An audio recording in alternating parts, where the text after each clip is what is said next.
Welcome to bird media. నేను మీ పవన్ కృష్ణమూర్తి. రాజ్యసభ రేసులో లేరు, ఇక వీళ్ళకి ఏది రాదు అనుకున్న వాళ్ళు కూడా రాజ్యసభకు సంబంధించి అది ఇండిపెండెంట్గా వెళ్తారా ఇంకోటి తెలియదు, కానీ కొన్ని పేర్లు చాలా గట్టిగా వినిపిస్తున్నాయి. అందులో ముఖ్యంగా పరిమళ్ నత్వాని లాస్ట్ మినిట్లో జార్ఖండ్ నుంచి ఆయన నామినేషన్ వేయడానికి నిర్ణయం తీసుకున్నారు. అలాగే తర్వాత విజయసాయి రెడ్డి గారు, ఆయన కూడా జార్ఖండ్ నుంచి స్థానికానికి అక్కడ నామినేషన్ పత్రాలు కొనుగోలు చేశారు. నేను ఇక పక్కకి వెళ్ళిపోయాను, రాజకీయాలు ఏమీ లేవు అన్నటువంటి మనిషి మళ్ళీ మధ్యలో వచ్చి మాట్లాడుతూ ఎస్ పొలిటికల్ పార్టీ అనేది త్వరలో వస్తుంది, ఛానల్ కూడా పెడతాను ఖచ్చితంగా అని చెప్పానన్నారు. మరి ఛానల్ వ్యవహారాలు ఎక్కడ దాకా వెళ్ళే తెలియదు. ఆల్మోస్ట్ జూన్ వచ్చేసింది, జూన్లోనే పెడతానన్నట్టు గుర్తు. మరి ఇప్పటికీ ఇంకా ఏం లేదు.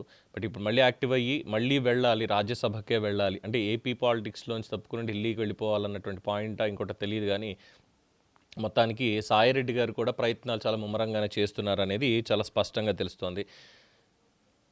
మరి ఆయనకి అక్కడి నుంచి మద్దతు వస్తుందా?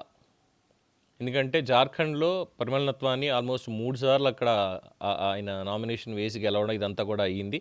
ఇప్పుడు దీనికి సంబంధించి ముఖ్యంగా జేడీయూ కావచ్చు, ఎల్జేపీ కావచ్చు, మిగతా పార్టీలకి సంబంధించినటువంటి ఎన్డీఏ ఎమ్మెల్యేలు కావచ్చు, మిగతా వాళ్ళు పరిమళ్ నత్వానికి బీజేపీతో పాటుగా మిగతా వాళ్ళు సపోర్ట్ ఇస్తున్నారు అనేటువంటిది అక్కడ ఒకటి. అలాగే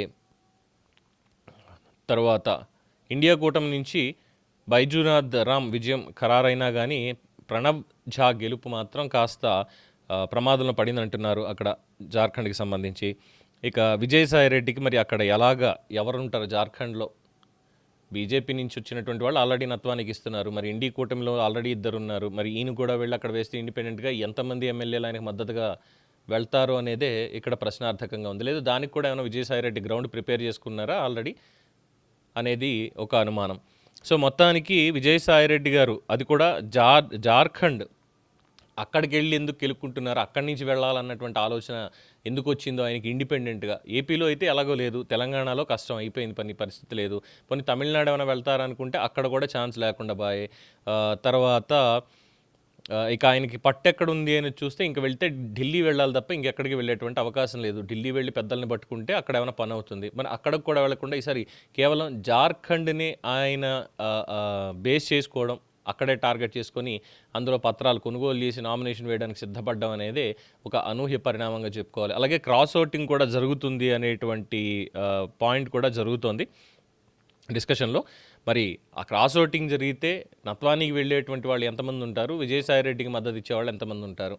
ఈసారి వైసీపీకి ఎటువంటి అవకాశం కూడా లేనటువంటి పరిస్థితి.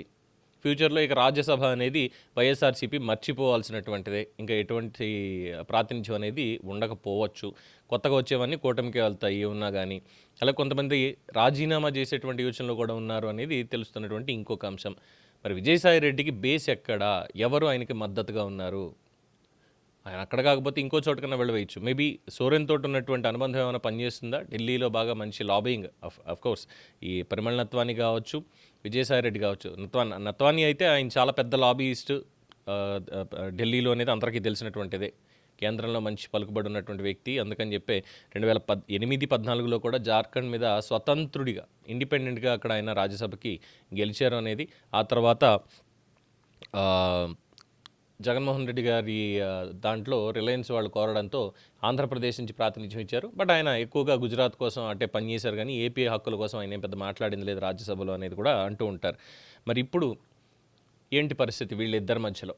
ఇద్దరు కూడా పెద్ద లాబీయిస్టులే ఢిల్లీ లెవెల్లో. ఇప్పుడే సాయిరెడ్డి గారు పాపం వ్యవసాయం చేసుకుంటున్నాను నేను, వేరే ఏం లేదని ఆయన చెప్పుకుంటూ వస్తున్నారు. చూడాలి మరి ఎలాగా గెలుస్తారు అనేటువంటిది అక్కడ. దీని మీద మీ అభిప్రాయం తెలియచేయండి. చూస్తూనే ఉండండి ది బర్డ్ మీడియా. ఈ వీడియో మీకు నచ్చినట్లయితే లైక్ చేయండి, షేర్ చేయండి, సబ్స్క్రైబ్ చేయండి. మరిన్ని అప్డేట్ల కోసం మా వాట్సాప్ ఛానల్ను ఫాలో చేయండి.